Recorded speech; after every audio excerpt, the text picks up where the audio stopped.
In the immediate aftermath of the crucifixion, the followers of Jesus numbered barely 100. They were a persecuted underground cult on the verge of being wiped out. Yet within a few decades, this cult had thousands of followers throughout the Roman Empire. It spread through mighty cities like Ephesus, where previously pagan worshippers had built the Temple of Artemis, one of the wonders of the ancient world. It swept away the old beliefs. It traveled as far as the deserts of Turkey to Cappadocia, where a mysterious people carved underground cities and extraordinary churches from volcanic rock. And in the beginning, the message of Christianity was carried on the roads that Rome had built for its soldiers by one man, a preacher named Paul. In his life, he walked 20,000 miles, bringing change and upheaval wherever he went. Now, using the latest research in computer graphic imaging, a team of experts will try to reveal the world that he knew, the places that he traveled to and transformed. This is the lost world of St. Paul and the first Christians.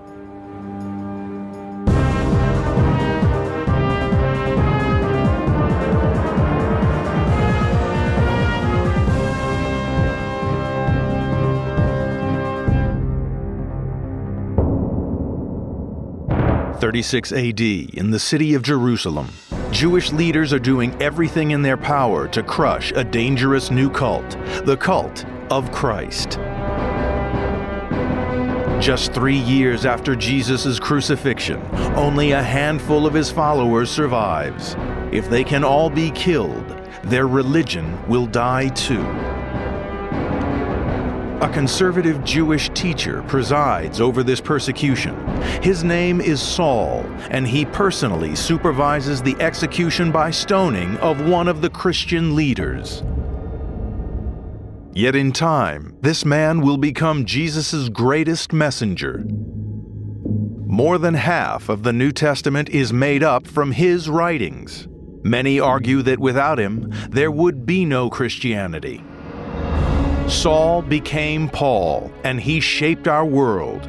Now, our investigators want to uncover the world that shaped him. The story starts in southwest Turkey, in Paul's hometown of Tarsus.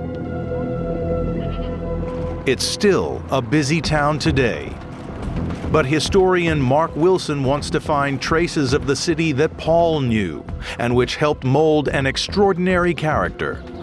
It lies in a very fertile plain with much agriculture in the area. Textile production is prevalent in the area as well.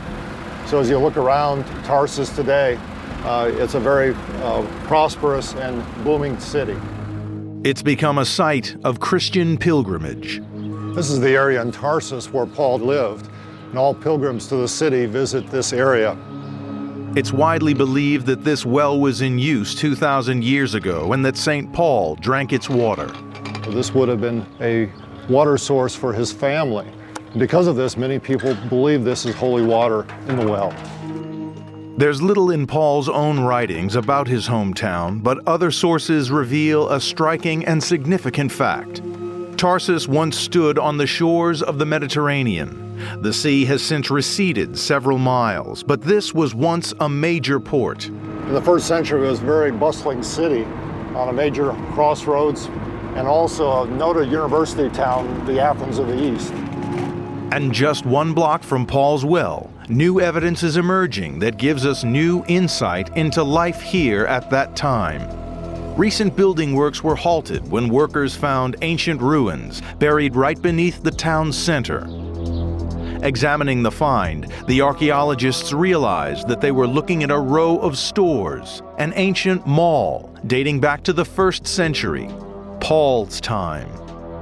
The walls of this excavation pit are marked with layer on layer of artifacts. Successive generations lived here. But it's the discovery of a street at the bottom of the pit that provides the biggest clue. It's a paved road. And it's dead straight. Only one civilization built like this: the Romans. Local archaeologist Nadir Durgun points out other evidence of Roman occupation. You can see the rain gutters each side of the road. Oh, amazing. Look at The those. white stones. And it's visible, there are a lot of wheel traces on the road, wheel tracks. You know, carriages, coaches use the road. As a port, Tarsus was wealthy. That made it an attractive target for the Romans, and they occupied it in the decades before Paul's birth. This Roman presence would have a major influence on the way he would be brought up. This street is amazing because the young Paul probably played and walked along this street when he was a boy growing up in this city. Archaeological investigations enable us to recreate what ancient Tarsus would have looked like. This was a busy commercial center. Paul would have come into contact with people of different nationalities, different faiths. Perhaps Paul came down here and bought some groceries or traded in produce. His family, of course, were leather workers, tent makers, and they would have worked down in this central area of the city as well.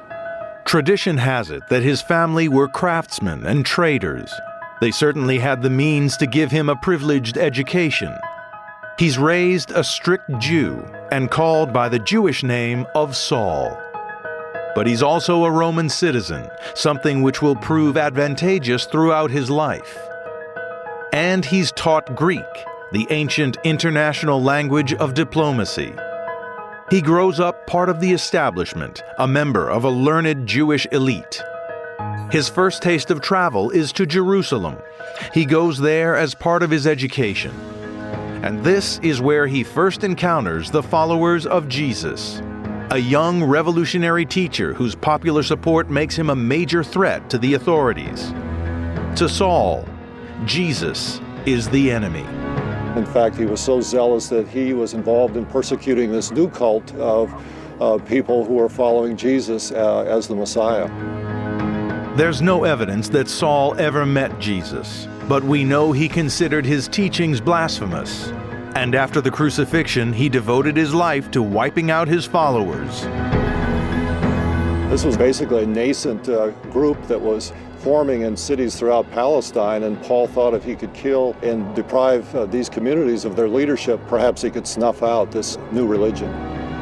It is this background, conservative, traditional, violently anti-Christian, that makes the story of Paul's conversion all the more remarkable. The New Testament says that he pursued a group of Jesus' followers who had fled to the city of Damascus. On the road, he was struck down by a blinding light. It said that Jesus appeared to him in a vision, and Saul repented, transforming himself from that moment on into a messenger of the gospel. Well, certainly his dramatic conversion on the road to Damascus was the beginning of his own spiritual journey. Here, the persecutor now becomes the ardent follower of Jesus as the risen Lord. He continues on to Damascus, where he is baptized, taking the name of Paul, and his mission begins. Paul begins a journey that will last the rest of his life and cover an estimated 20,000 miles. It is made easier by the enormous network of Roman roads. We're walking along a section of Roman road about 10 miles north of Tarsus. This gives us a good idea of what Paul experienced as he traveled along these roads throughout the eastern Mediterranean region. These were being constructed by the Roman military to make long-distance travel as fast as possible. Without them, the government of their vast and growing empire would have been impossible. The remarkable preservation of a Roman road like this shows how well they were made. We're looking here at the original stone pavement called the metalling that was on the surface of the road, as well as the original curbing.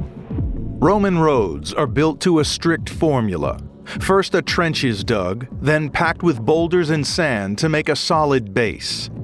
This is topped with layers of smaller stone and clay, and then paving stones, often made of basalt, are laid on top. They're sloped so that rainwater runs into the guttering at the sides. Paul starts his mission in Antioch, the provincial capital of Syria. His followers there are the first people to be called Christians. And he then keeps moving, through all the big cities of the region, seeking the places where the old religions are most powerful. He will preach his message in the shadow of the Temple of Artemis. It is one of the wonders of the ancient world and the biggest pagan temple on the planet. In 52 AD, St. Paul comes to Ephesus, the fourth largest city in the ancient world. He is just one of tens of thousands of pilgrims visiting the city. Most have come to venerate the goddess Artemis. Artemis was the goddess of the hunt. She was also the protectress of virgins. And we know that during the yearly festivals, this was a time when the young unmarried women would find their spouses. Artemis was one of the most important gods in Greek and Roman religion. And here she had a shrine to match her status. The Temple of Artemis was known far and wide. Its image was molded on the coins that circulated the region. This was one of the 7 wonders of the world, and in Paul's time, the largest temple in existence. As a magnet for pagan pilgrims, it played a key role in Paul's plan. Ephesus became a wonderful base for him because the Temple of Artemis was here, and he used it for his own benefit because the many people who came into the city to participate in the various festivities were an audience for him to preach the gospel to. Our investigators will reconstruct the Temple of Artemis as Paul would have seen it. The evidence suggests that the people of Ephesus used revolutionary construction techniques. But all that remains today are a few marble blocks recovered from beneath 20 feet of silt. To build this temple required a monumental task. Not only did they have to build it, they needed to figure out how to build it. They'd never done anything like this before. In their desire to honor their goddess, the temple's builders and engineers set themselves a challenging task. The decision was made to build the temple entirely from marble, and the nearest source of marble lay 8 miles away. It all had to be transported back to the construction site. Archaeologist Julian Bennett is seeking to discover how it was done. Gangs of men would be working with metal chisels and hammers all the way around to create a narrow trough less than 6 inches wide. We can still see the surviving trough there. And then once they got the channel down to the level of the block they wanted, you came from the side, you hit it with steel wedges and the block would lift off. An estimated 51,000 tons of marble were needed.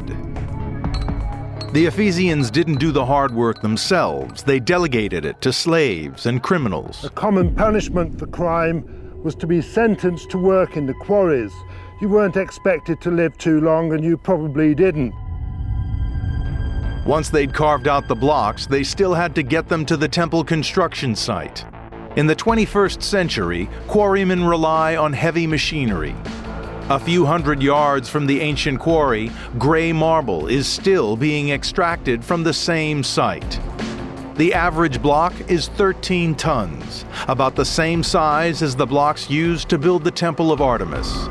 Today, a machine makes it look easy.